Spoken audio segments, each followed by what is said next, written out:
बीजांड की संरचना। किसकी संरचना बन गई है? अब इस वाले भाग को क्या बोलते हैं? क्या बोलते हैं? बीजांड वृंत।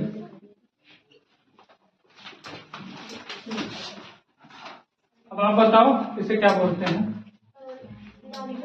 निभाग। अगर हम इसे पूछते हैं तब क्या बोला जाता? नाभिका जाल। अरे वही बात जहाँ से यहाँ से कहते हैं। हाँ, क्या बोलते हैं इसे? निभाग, बीजांड वृंत, नाभिका। अगला इसे क्या बोलते हैं? अध्यावरण। क्या बोलते हैं? इसे क्या बोला जाता है?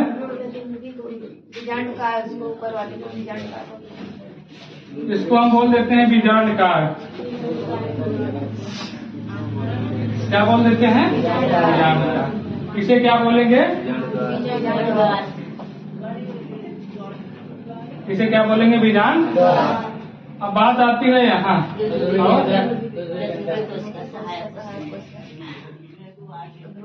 ये क्या है? हाँ,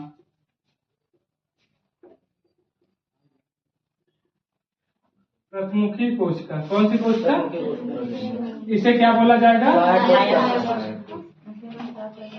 सहायक कोशिका। और इसे क्या बोला जाएगा?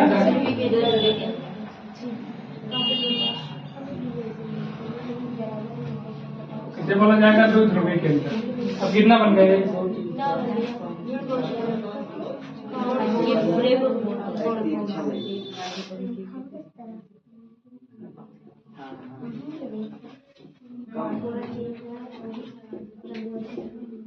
बताओ, आपको इतनी चीज क्या पता थी?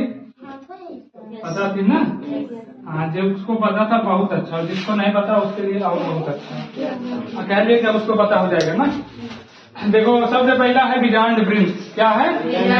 बीजांड वृंत कहाँ से जुड़ा रहता है? बीजांडाशय। यानी जो आपका अंडाशय होता है, अंडाशय से सीधा कौन जुड़ता है? बीजांड वृंत।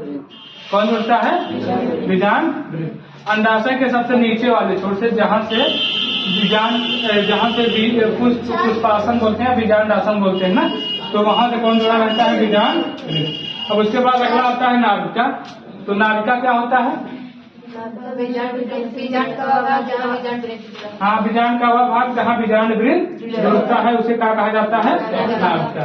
अगला आता है, कहाँ चला गया? निभाग। कौन आता है? हाँ, बीजांड का वह भाग जहाँ से अध्यावरण का निर्माण होता है उसे क्या बोलते हैं? निभाग बोलते हैं। अगला क्या आता है? बीजांड। बीजांड के अंदर बहुत सारी मृदयुक्त कोशिकाओं के समूह होते हैं जिसे क्या बोला जाता है? बीजांडकाय। उसके बाद बीजांडकाय के बाद होता है भ्रूणकोश। क्या होता है? बीजांड के अंदर एक थैलीनुमा संरचना होती है जिसके अंदर भ्रूण का पालन होता या विकास होता है, उसे क्या बोलते हैं? भ्रूणकोश बोलते हैं। अब इसी भ्रूणकोश के अंदर पाई जाती है प्रतिमुखी कोशिका, सहायक कोशिका और द्विध्रुवी। तो निभाग की तरफ पाई जाने वाली कोशिकाओं को प्रतिमुखी कोशिका और बीजांड द्वार की तरफ पाई जाने वाली कोशिकाओं को सहायक कोशिका कहा जाता है। और इसी भ्रूणकोश के मध्य में द्विध्रुवी केंद्रक पाया जाता। क्या पाया जाता है? और इन्हीं सब के मिलने से अंड समुच्चय का निर्माण। किसके मिलने से? प्रतिमुखी कोशिका, सहायक कोशिका और द्विध्रुवी केंद्रक के मिलने से किसका निर्माण होता है? अंड समुच्चय। अब देखते हैं, अब इसी में एक लास्ट आता है बीजांड द्वार। तो बीजांड का आवा भाग जो आवरण होता है उसको क्या बोलते हैं? बीजांड द्वार।